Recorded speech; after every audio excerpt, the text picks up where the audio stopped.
मेरे प्रियो, सबको जय मसीह की। प्रभु आप सभी को आशीष दें। परमेश्वर तो अकेला है, ना परमेश्वर की कोई बीवी है, ना परमेश्वर किसी का पति है और ना कोई परमेश्वर का बच्चा है। वह परमेश्वर आत्मा है, जो आत्मा को कोई देख नहीं सकता है। यदि हमने आत्मा को नहीं देखा है तो हम आत्मा के रूप को कैसे बना सकते हैं। वाल्मीकि रामायण की पुस्तक से, यदि भगवान है, भगवान की पत्नी है, तो भगवान ने अपनी पत्नी की परीक्षा क्यों की, इसके विषय में आज हम जानेंगे। सारी बातें हम आगे जाकर देखेंगे। जिस तरह से हम पवित्र शास्त्र बाइबल को पढ़ते हैं, प्रभु यीशु मसीह के वचन को देखते हैं, परमेश्वर के वचन को देखते हैं, तो हमें सही रीति से सीख मिलती है कि मात्र एक सच्चा परमेश्वर प्रभु यीशु मसीह है। क्या धर्म ग्रंथ की पुस्तकें जो कहती हैं, क्या उसके ऊपर हमने कभी ध्यान दिया है? नहीं। परंतु मनुष्य की बातों को सुनकर वही सत्य मानने लगते हैं जो उनको बताया जाता है। जब हम पवित्र शास्त्र बाइबल को पढ़ते हैं तो पवित्र शास्त्र बाइबल हमें सत्य की गवाही देता है कि एकमात्र ईश्वर को छोड़ कोई दूसरा ईश्वर परमात्मा प्रभु नहीं है।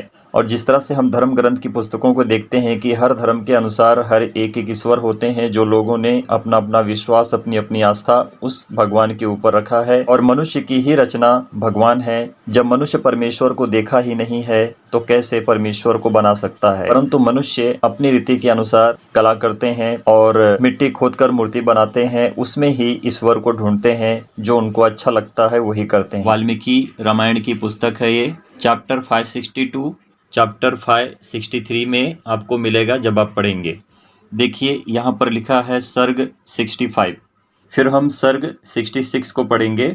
और देखो यहाँ पर लिखा है युद्धकांड सर्ग 66। देख लीजिए सर्ग 65 श्लोक 9 से 15 में देखते हैं कि लिखा क्या है और समझने की कोशिश करेंगे। यहाँ राम सीता से बात कर रहे हैं। जब राम रावण को मारकर सीता को अपने साथ अपने घर अयोध्या लाते हैं तो उसके पहले श्री राम जो भगवान हैं वो सीता का परीक्षा करते हैं। परंतु हे भद्रे, तुम्हें यह भी जान लेना चाहिए कि मैंने इष्ट मित्रों के बल पराक्रम से युद्ध में जो विजय प्राप्त की है, यह परिश्रम तुम्हारे लिए नहीं किया है। यहाँ पर राम कहते हैं सीता से कि जो मैंने यहाँ पर परिश्रम किया है वह तुम्हारे लिए नहीं किया है। रावण को मारकर मैंने अपने चरित्र की रक्षा की है और अपनी बदनामी को बचाया है तथा अपने विख्यात वंश के अपयश को धो डाला है। यहाँ पर लिखा है, देखो इस तरह से बता रहे हैं। हे सीते, मुझे तुम्हारे चरित्र में संदेह उत्पन्न हो गया है। यदि भगवान है तो उसे सब कुछ पता होना जरूरी है।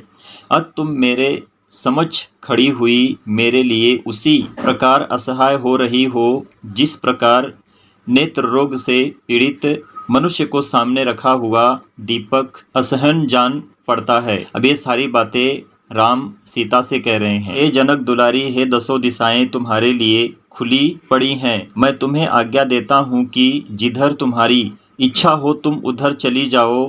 मुझे तुमसे अब कोई प्रयोजन नहीं है। यह बात राम सीता को बता रहे हैं कि हे सीता, तुम्हें जहाँ पर जाना है वहाँ पर चली जाओ। मैं तुमसे प्रसन्न नहीं हूँ। मुझे ऐसा लगता है कि तुम अपवित्र हो चुकी हो। हे सीते, ऐसा कौन तेजस्वी पुरुष होगा जो उच्च कुल में उत्पन्न होकर दूसरे के घर में रही हुई स्त्री को सुहृद समझकर अपनी स्वीकार कर लेगा। ये राम सीता के विषय में बता रहे हैं कि कौन ऐसा पुरुष होगा कि जो इतने साल मुझसे दूर रही हो और किसी और के कब्जे में हो, और कैसे यह पता चलेगा कि वह पवित्र स्त्री है। रावण की गोद में बैठने के कारण भ्रष्ट और उसकी कुदृष्टि से देखी हुई तुमको इतने बड़े कुल में उत्पन्न होकर मैं भला किस प्रकार ग्रहण कर सकता हूँ। अब देखिए राम यहाँ पर सीता से कहते हैं, जिस कीर्ति के लिए मैंने तुम्हारा उद्धार किया था वह मुझे प्राप्त हो गई। अब मुझे तुमसे कोई प्रयोजन नहीं है। अब तुम जहाँ चाहो वहाँ जा सकती हो। और यहाँ पर मैं आपको बता देता हूँ कि हम कहाँ से कहाँ पढ़ेंगे।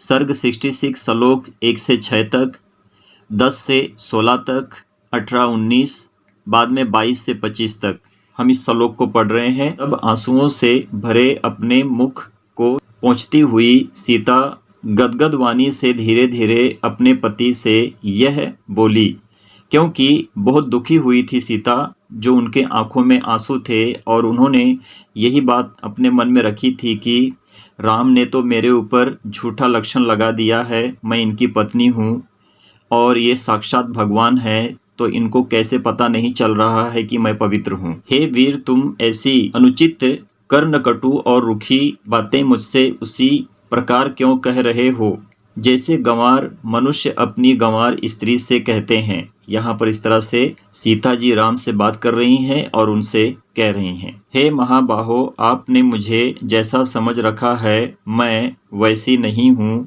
पातिव्रत धर्म की शपथ खाकर कहती हूँ, मेरे ऊपर विश्वास करो। अब यहाँ पर सीता राम से कह रही हैं कि हे मेरे पति देव, तुम मुझ पर विश्वास करो। मैं अपने शपथ धर्म की कसम खाकर कहती हूँ कि मैं पवित्र हूँ, मैं अपवित्र नहीं हूँ। मेरे गुणों से अप्रसन्न होकर सब लोगों के समक्ष मेरे पति ने मेरा परित्याग कर दिया है। यहाँ पर सीता कहती हैं कि मेरे पति ने मेरा परित्याग कर दिया है, यानी कि मुझे छोड़ने की बात कर रहे हैं। अत अब मेरे लिए यही उचित है कि मैं अग्नि में भस्म हो जाऊं। जब सीता जी ने शत्रु संहारक लक्ष्मण जी से ऐसा कहा, तब लक्ष्मण जी ने क्रोध में भरकर श्री रामचंद्र जी के मुख की ओर उनका अभिप्राय जानने के लिए देखा। श्री राम की मुखाकृति से लक्ष्मण ने जान लिया कि उनका भी यही अभिप्राय है। अत महापराक्रमी श्री राम के आदेशानुसार उन्होंने चिता बनाकर तैयार कर दिया।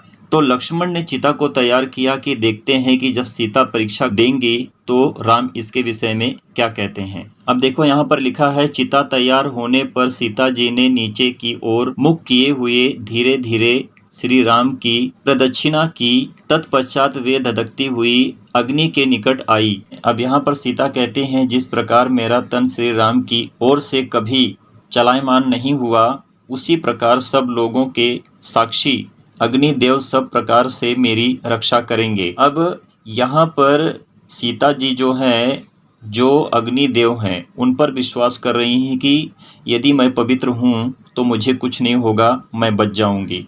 पति रूप में ना जानती हूँ तो अग्निदेव मेरी रक्षा करें। और जब सीता अग्नि में अपने आप को तैयार कर लिया था कि मैं कूदकर भस्म हो जाऊँगी, तो देखिए राम इनके विषय में क्या कहेंगे।